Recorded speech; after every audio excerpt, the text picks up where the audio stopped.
Sanskrit code number 122 कक्षा 10वीं का यह सिलेबस आपके सामने प्रस्तुत है।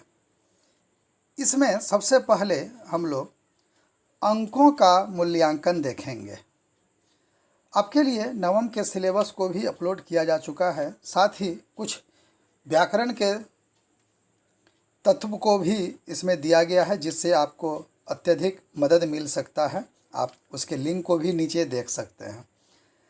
प्रथम खंड प्रश्न जो है वह 4 भागों में बटा है। खंड क, खंड ख, खंड ग और खंड घ।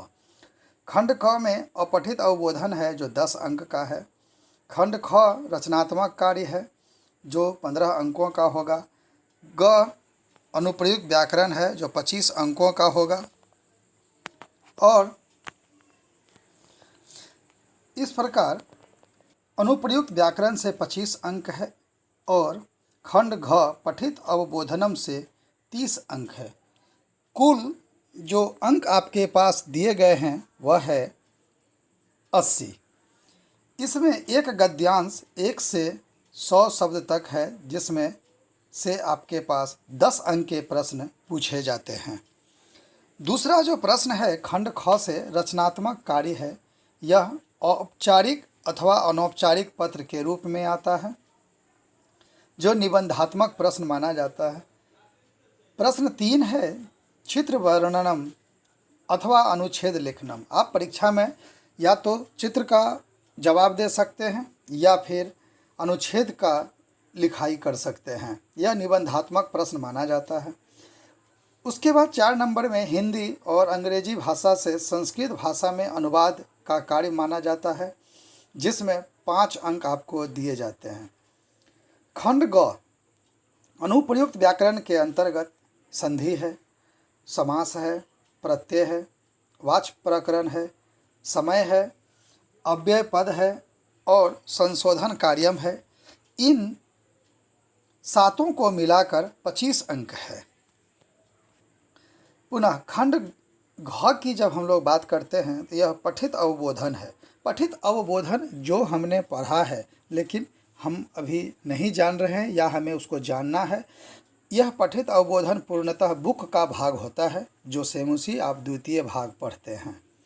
इसमें से पद्यांश, गद्यांश, नाट्यांश, प्रश्न निर्माण, अन्वय अथवा भावार्थ, घटनाक्रम के अनुसार वाक्य लेखन, प्रसंग के अनुसार अर्थ का चयन, इस प्रकार से 7 प्रश्न इससे भी पूछे जाते हैं, जिसके कुल 30 अंक प्रदान किए जाते हैं।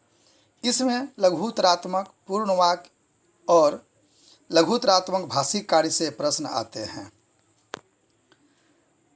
पुनः जब हम प्रश्नों के प्रारूप पर ध्यान देते हैं तो प्रश्न के प्रारूप में अति लघुत्तरात्मक जो हाफ मार्क्स का होता है, वैसे प्रश्न 6 होते हैं, जिसके लिए अंकों की संख्या 3 होती है। अति लघुत्तरात्मक 1 अंक के 2 प्रश्न हैं जो 2 अंक के हैं। बहुविकल्पक प्रश्न 17 आएंगे, जिसके 17 मार्क्स होंगे, प्रत्येक प्रश्न के 1 अंक।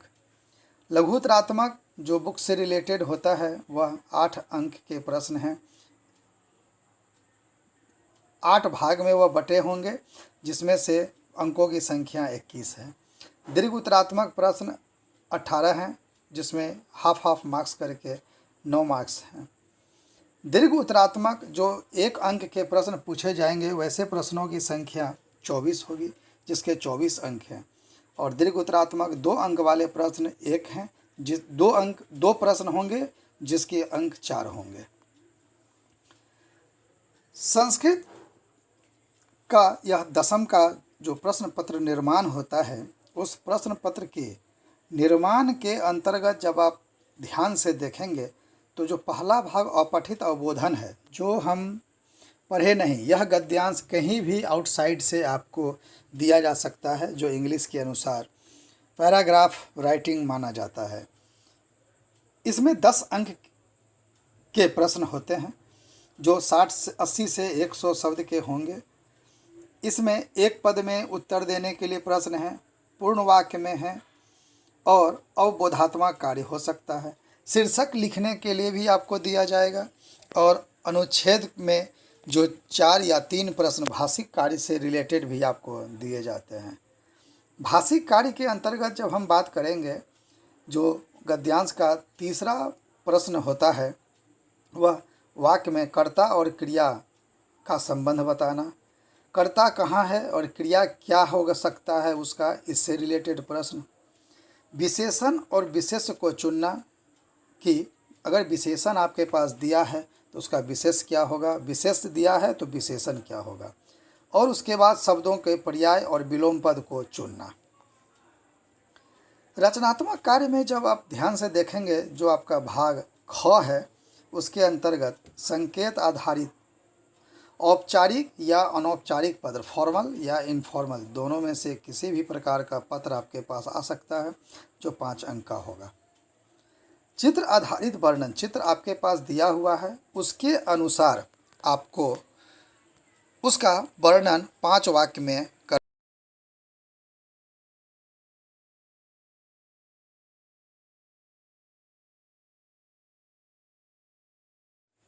इसके ऑप्शन में आप अनुच्छेद लेखन भी कर सकते हैं। जो टॉपिक आपके पास दिए गए हैं उन शब्दों को भी दिया जाता है, उसके आधार पर 5 वाक्य लिखने हैं। और जो चौथा प्रश्न है वह है हिंदी भाषा से अंग्रेजी में अनुवाद करना या संस्कृत में अनुवाद करना। भाग ग, अनुप्रयुक्त व्याकरण, जिस व्याकरण को आपने अपने सिलेबस में पढ़ा है वह व्याकरण है यह, जिसमें संधि कार्य के अंतर्गत आपको पढ़ने हैं व्यंजन संधि। स्वर संधि 10वीं वर्ग का में नहीं पढ़ना है, वह 9वें वर्ग का कोर्स है। स्वर संधि के बाद व्यंजन संधि में वर्गीय तृतीय वर्ण हमें पढ़ने हैं। प्रथम वर्ण का पंचम वर्ण में परिवर्तन हमें पढ़ना है। विसर्ग संधि में उत्वम, रत्वम, विसर्ग का लोप और विसर्ग के स्थान पर तालब स, मूर्धन स, दंस स को पढ़ना है। समास के कार्य में हम लोग देखते हैं समस्त पद का विग्रह, यानी शब्द को तोड़ना और विग्रह पद को फिर जोड़ना।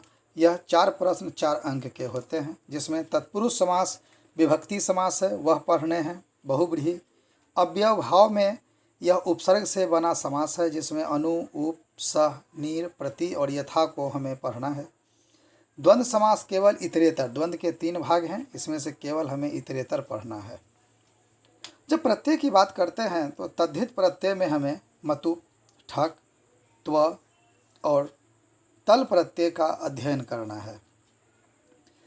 स्त्री प्रत्यय में टाप और नीप प्रत्यय हमें पढ़ना है।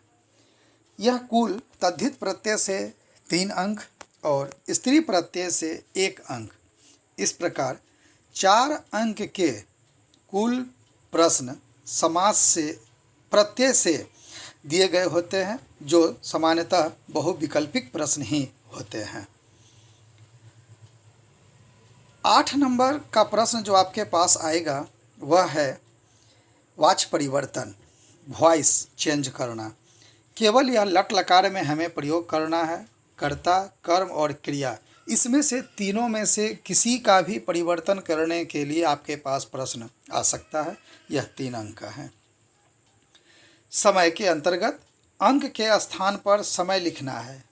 समय में सामान्य रूप से सपाद, सार्ध, पादोन, यानी 4 ही कंडीशन है सीबीएसई के अनुसार। 15 मिनट, 30 मिनट, 45 मिनट और पूरा 1 बजे, 2 बजे, 3 बजे, इससे हमें अध्ययन करना है। यह प्रश्न 4 अंक का है। अव्यय पद के अंतर्गत फिल इन द ब्लैंक्स आएगा आपके पास, जिसमें हमें अव्यय जो प्रमुख रूप से पढ़ने हैं वह है उच्चय, च, स्व, हय, अद्य, अत्र, तत्र, यत्र, कुत्र। ये सामान्य रूप से एक साथ पूछे जाने वाले अव्यय होते हैं। इसी के अंतर्गत यदा, तदा, कदा, सहसा, वृथा, शनैः, अपि, ये सब भी पूछे जाते हैं। उसके बाद 11 नंबर अशुद्धि संशोधन है। अशुद्धि संशोधन के कई कंडीशंस आपके पास दिए गए होते हैं, उन्हें उसी आधार पर आपको करने होते हैं।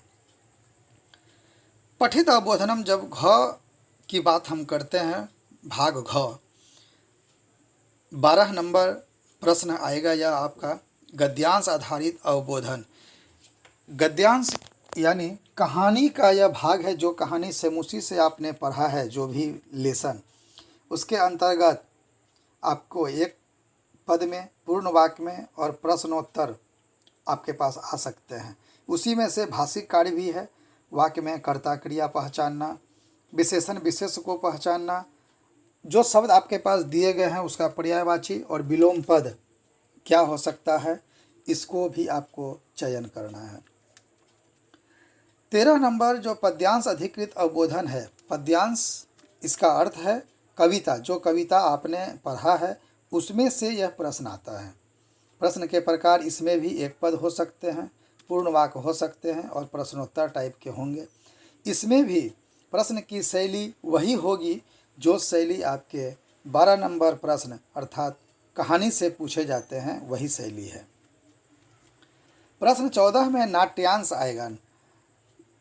पूरे जो आपके पास सेमुसी बुक है वह 3 भाग में, 3 तरह के उसमें कहानियां हैं। पहला जो कहानी है, दूसरा जो कविता है और तीसरा जो नाटक है। नाटक जिसमें 2-3 पात्र होते हैं और वो आपस में बातचीत करते हुए उस पाठ का निर्माण किया जाता है, वह नाट्यांश होता है।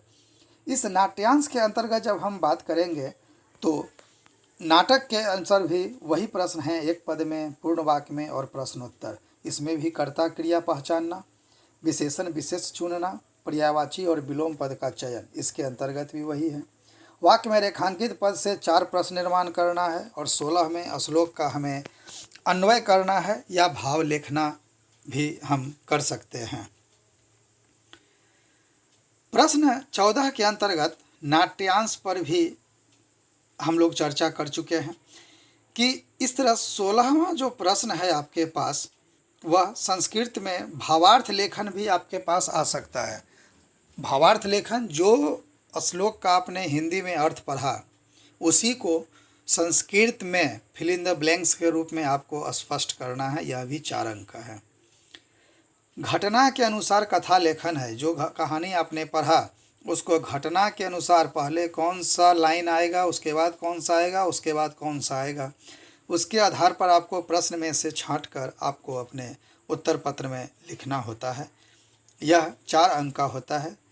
8 घटना होंगे आपके पास, 8 वाक्य। इसको हाफ मार्क्स के अनुसार आपको सेलेक्ट करके सीरियल क्रम में लिखना होता है। प्रश्न 18 प्रसंग के अनुसार अर्थ चयन। आपने पाठ पढ़ा। पाठ में आपको शब्दों को ध्यान देना है कि किस शब्द का पाठ में क्या अर्थ था, उसी के अनुसार आपके पास जो ऑब्जेक्टिव्स हैं उसको चुन कर लिखना है। आइए, आपने सेमुसी द्वितीय भाग पढ़ा है। सेमुसी द्वितीय भाग में जो निर्धारित पाठ हैं इस बार 22-23 के लिए, वह है प्रथम पाठ, द्वितीय पाठ, तृतीय पाठ नहीं पढ़ना है, चतुर्थ पाठ, पंचम पाठ, षष्ठ पाठ, सप्तम पाठ, अष्टम पाठ, नवम पाठ, दसम और एकादश नहीं पढ़ना है, द्वादश है। इसे जब आप देखेंगे तो आप पढ़ेंगे सूचि पर्यावरणम। द्वितीय पाठ में बुद्धि बलवती सदा। चतुर्थ पाठ में शिशु लालनम पढ़ना है आपको, कल्पतरु नहीं है। पंचम पाठ में जननी तुल्य वत्सला पढ़ना है। षष्ठ पाठ में सुभाषितानी है आपके पास। सप्तम पाठ में सौहार्द्रम प्रकृते शोभा जो नाटक है, इसे आपको पढ़ना है। जननी तुल्य वत्सला भी आपके पास नाटक है जो फर्स्ट टर्म का कोर्स है, और ये सप्तम पाठ सेकेंड टर्म का नाटक है। अष्टम पाठ विचित्रा साक्षी भी नाटक के रूप में आपको दिया गया है। नवम पाठ सुक्तिया, दसम पाठ अन्योक्ता। मित्रों, आपको ये वीडियो कैसा लगा आप निश्चित रूप में लिखें, सब्सक्राइब करें, मित्रों को भी शेयर करें। नीचे आपके पास कुछ महत्वपूर्ण प्रत्यय के लिंक दिए गए हैं जो सीबीएसई में पूछे जाते हैं। आप उनसे भी आप मदद ले सकते हैं और अपने उत्तर को आप 100% सही कर सकते हैं। आप लाइक करें और शेयर करने का भी